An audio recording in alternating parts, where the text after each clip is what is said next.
Like, how does the process work? So, Yeah. like, they reach out to y'all, and then it's like, okay, we meet in the boardroom, and then like Mm. y'all start Yeah. laying stuff. Like timeline, what does that look like? Yeah, so I want to break that down because I think about like the audience that is hearing this for maybe the first time and understanding like in the in sports there are sponsorships, right? We look at the Mm-hmm. arenas, we look at the jersey patches.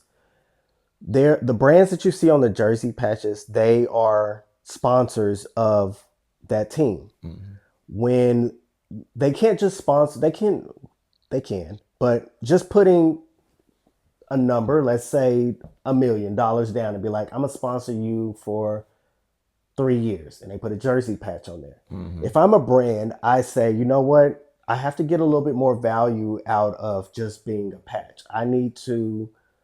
Um, I need to have like a row of seats at the arena that I can give away to my consumers. So let's use a um, a bank, right? Like if I was Capital One, and Capital One has a sponsorship of the arena for the Wizards.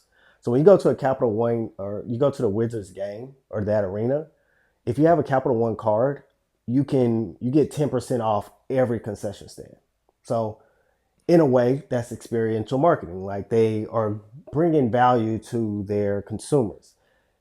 And experiential is truly defined by you bringing experiences from a to a consumer that they can either use with either one of their senses, right? They can see it, they can feel it, they can experience it, touch, smell. It's some type of experience that exchange for the value of that brand.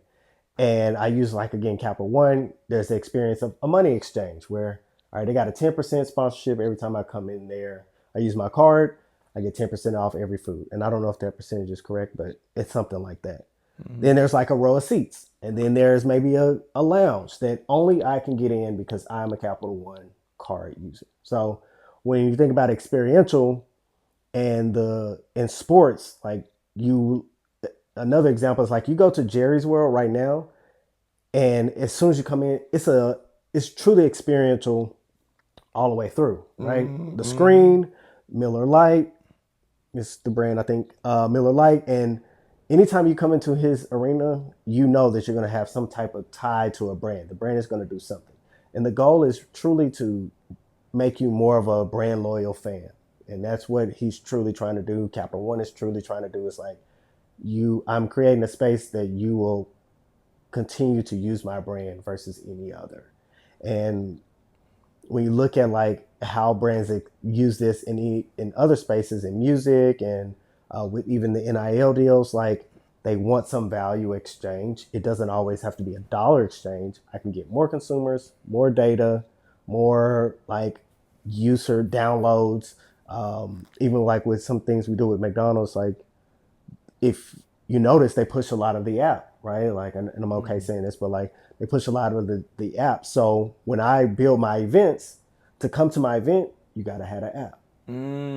Now, like, Mm. because I know that's the business KPI, experiential, like, I don't need to, McDonald's is a place for everybody. That's why me and you can go in there today. We can go take the kids, take the family, you take your grandma.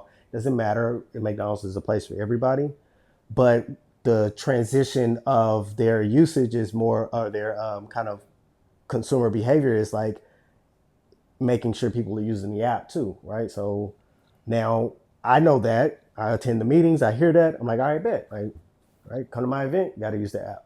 And so Mm. like that's part of experiential is one understanding of business KPI, but then two of being able to apply it to an event that goes back to the brand, and that's what they like to see.